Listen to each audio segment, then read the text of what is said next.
Every night you lie there staring at the ceiling, wondering what's wrong with you, while your friends are out there living it up with their girlfriends. You've been programmed to believe that sleeping alone makes you a loser, that your worth as a man depends on having someone next to you every night. But what if I told you that Friedrich Nietzsche, one of history's most powerful philosophers, saw loneliness completely differently? What if your empty bed isn't a sign of failure, but the exact place where real men are forged, while other guys are settling for toxic relationships just to avoid being alone? You have something they don't, the raw material for becoming truly powerful. This isn't about coping with loneliness. This is about weaponizing it. If you're ready to stop seeing your solitude as weakness and start using it as your greatest strength, then listen closely, because everything you think you know about being alone is about to change. Every night you lie there staring at the ceiling. You feel that gnawing emptiness where someone should be, but here's what Nietzsche understood that most men don't. Your desperation is killing your power before you even get in the game. The will to power isn't about dominating others. It's about mastering yourself and creating your own values. When you're driven by the will to please, you become a slave to every woman's approval, begging for scraps of attention like a hungry dog. Think about the last time you changed your entire personality just to impress someone. You probably started listening to music you hate, pretending to enjoy activities that bore you, even adjusting your opinions to match hers. This is the opposite of what attracts genuine connection. Nietzsche called this slave morality, where you define your worth by how others see you instead of by your own standards. The man who sleeps alone because he refuses to compromise his authentic self is infinitely more powerful than the man in a relationship built on lies.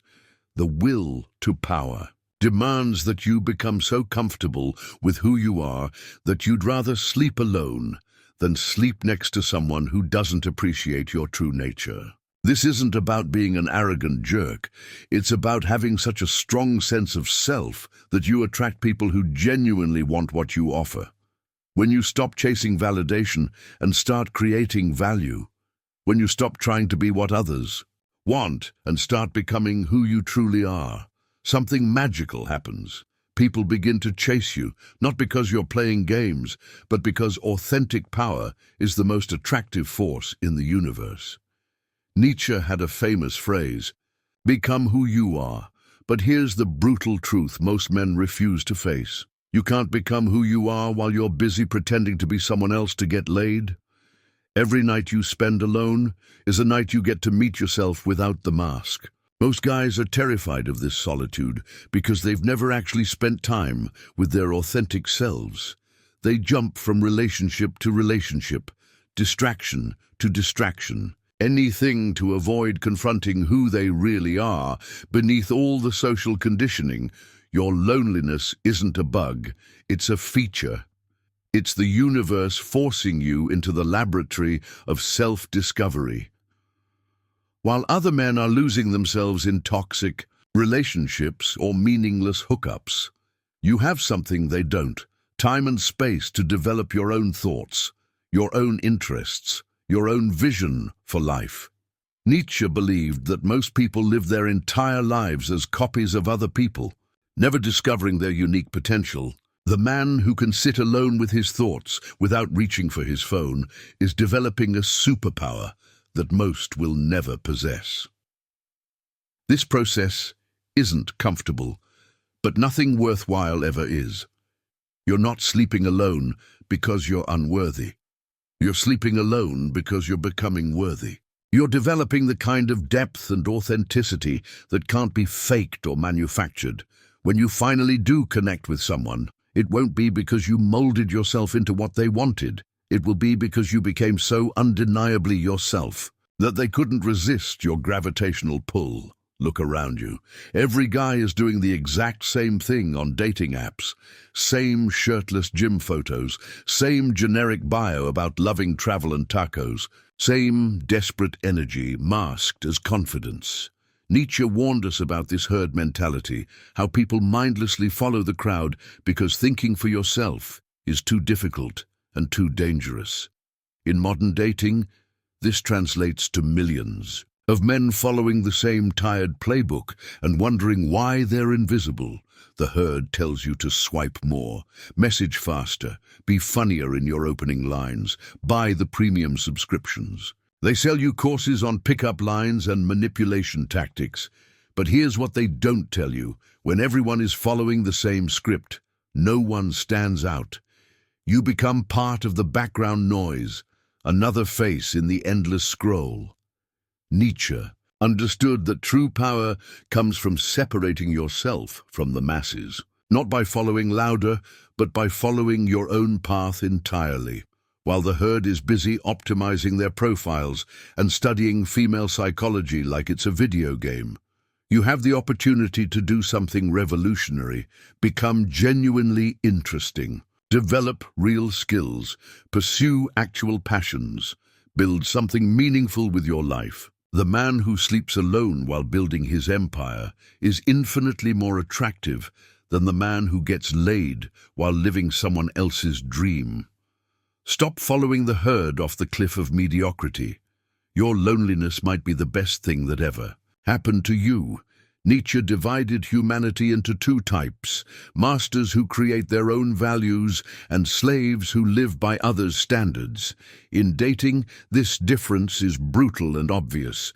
Slave morality men constantly ask themselves, what does she want me to be? How can I make her happy? What do I need to change about myself to be worthy of love? They live in a constant state of moral debt, always trying to prove their worth to someone else's measuring stick.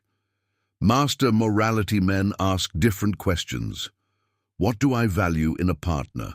What standards do I hold for my relationships? What kind of life am I building that someone would want to join? They don't beg for acceptance. They offer partnership to those who meet their criteria. When a master morality man sleeps alone, it's because he refuses to lower his standards, not because he can't meet someone else's.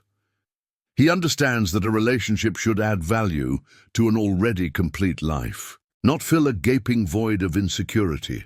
The slave seeks validation. The master seeks compatibility. The slave asks what he can do for her. The master asks what they can build together. Your loneliness right now might be your psyche protecting you from slave morality relationships that would diminish your power and self-respect. Instead of seeing your single status as failure, see it as evidence that you refuse to accept less than you deserve. This isn't arrogance, it's self-preservation. Of the highest order, Nietzsche posed the ultimate test of how you're living your life. If you had to live this exact same life over and over again for eternity, would you choose it? This isn't just philosophical masturbation, it's the most practical question you can ask about your current situation. If you had to spend another 1,000 nights alone in that bed, staring at the ceiling, feeling that familiar ache of solitude, would you still choose this path over settling for someone who doesn't truly see you? Most men would panic at this thought and immediately lower their standards, swipe right on anyone, compromise their values just to avoid the eternal return of loneliness. But this reaction reveals everything wrong with their approach. They're so terrified of being alone that they'd rather live a lie than face the truth. Nietzsche understood that only when you can say yes to your current reality, including its pain, do you have the power to truly change it. The man who can embrace his loneliness, who can say, yes, I would choose this solitude again because it's building something greater within me. This man has transcended the desperate energy that repels authentic connection. He's not running from loneliness, he's using it as fuel. When you can honestly say you'd rather be alone than be with the wrong person for eternity, you've discovered the secret that makes you irresistible to the right person. Society has programmed you with a simple moral framework. Being in a relationship is good. Being single is bad. Having sex is winning. Sleeping alone is losing. Nietzsche smashed these childish categories with his concept of beyond good and evil. He understood that real power comes from transcending these binary judgments and creating your own values. Your worth isn't determined by your relationship status, and your loneliness isn't a moral failing that needs to be fixed immediately. Think about how this good and evil thinking sabotages you. You meet a woman who's attractive but fundamentally incompatible with your life goals. But society says getting her into bed would be good, so you pursue it anyway. You end up in a situationship that drains your energy and wastes your time. But hey, at least you're not sleeping alone, so it must be good, right? This is slave thinking. Letting others define what success looks like in your personal life. Beyond good and evil means recognizing that your current solitude might be the most strategic position you could occupy right now. Maybe you're sleeping alone because you're building something that requires focus. Maybe you're alone because you're healing from past trauma. Maybe you're alone because you've outgrown your current social circle. None of these are good or bad, they just are. When you stop judging your situation through society's lens and start evaluating it through your own values, everything changes. The Übermensch isn't some Nazi fantasy. It's Nietzsche's vision of what you become when you stop making excuses and start overcoming yourself. Every night you spend alone is an opportunity for self-overcoming, transforming your weaknesses into strengths, your pain into power. Most men use loneliness as an excuse to become bitter, to blame women, to give up on growth. The Übermensch uses loneliness as raw material for becoming something greater than he was yesterday. Self-overcoming means looking at your current situation without self-pity or delusion. You're sleeping alone. Fine. What are you going to do about it? Are you going to scroll through dating apps feeling sorry for yourself? Or are you going to use this time to develop skills that make you genuinely attractive? Are you going to complain about modern women? Or are you going to become the kind of man that high-quality women seek out? The Übermensch doesn't wait for external circumstances to change. He changes himself and watches the world respond. This isn't about becoming perfect. It's about becoming more interesting, more skilled, more confident, more purposeful. Every book you read while others watch Netflix, every workout you complete while others make excuses, every skill you develop while others scroll social media, these are acts of self-overcoming. Your loneliness isn't happening to you, it's happening for you. It's the universe giving you space to become the man you're capable of being. Nietzsche warned that when you stare into the abyss stares back into you. Your loneliness is that abyss, and it's showing you truths about yourself that you'd rather not see. Maybe it's revealing that you've been chasing women not out of genuine desire, but out of fear of being alone with yourself. Maybe it's exposing how much of your identity was built around external validation rather than internal strength. The abyss doesn't lie, it just reflects what's already there. Most men run from this reflection. They'll jump into any relationship or distraction to avoid confronting what their solitude reveals. But the man who can stare back at the abyss without flinching, who can face his deepest fears and insecurities head-on, this man develops a psychological strength that can't be shaken. Your loneliness is showing you exactly where you're weak, exactly what needs to be strengthened, exactly what stories you've been telling yourself that aren't true. The abyss reveals your neediness, your desperation, your tendency to lose yourself in others, but it also reveals your potential, your untapped strength, your capacity for independence. When you stop running from what the loneliness shows you and start learning from it, you transform the abyss from an enemy into a teacher. The man who has gazed into his own darkness and emerged stronger is the man who no longer needs anyone else to complete him. Nietzsche understood that creation requires destruction. You can't build the new without tearing down the old. The man you were, the one who was desperate for female attention, who compromised his values for scraps of affection, who defined his worth by his relationship status, that man has to die. Your loneliness isn't just empty space, it's the demolition site where your old identity is being torn down to make room for something infinitely more powerful.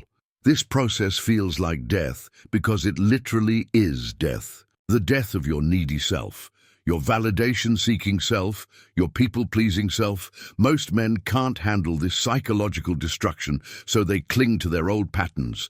They'd rather stay weak and familiar than become strong and unknown. But creative destruction is the only path to authentic transformation. You can't become who you're meant to be while you're still attached to who you used to be. Every night you spend alone is another night your old self loses its grip on you.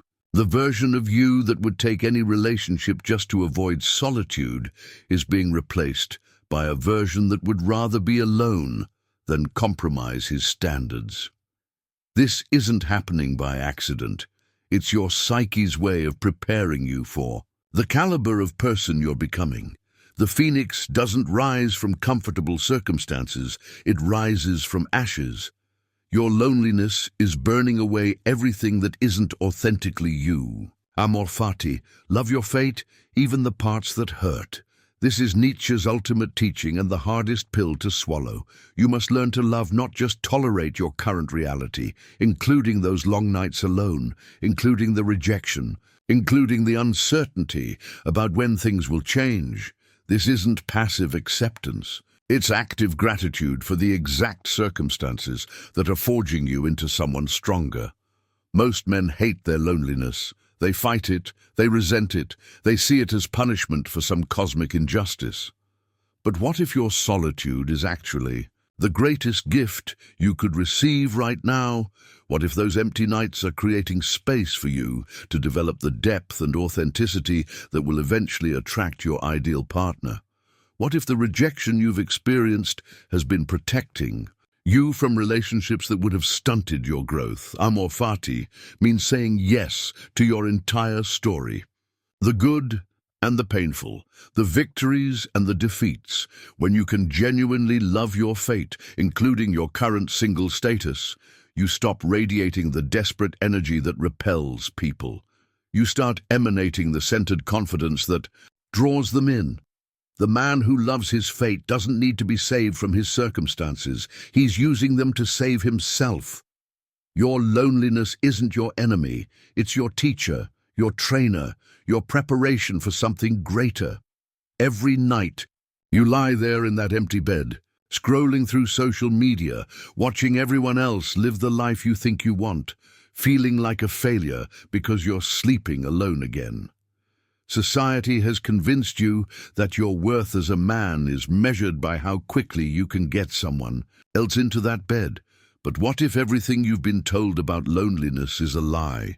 What if the pain you're experiencing right now isn't a punishment, but preparation, not a weakness, but the forging of unbreakable strength?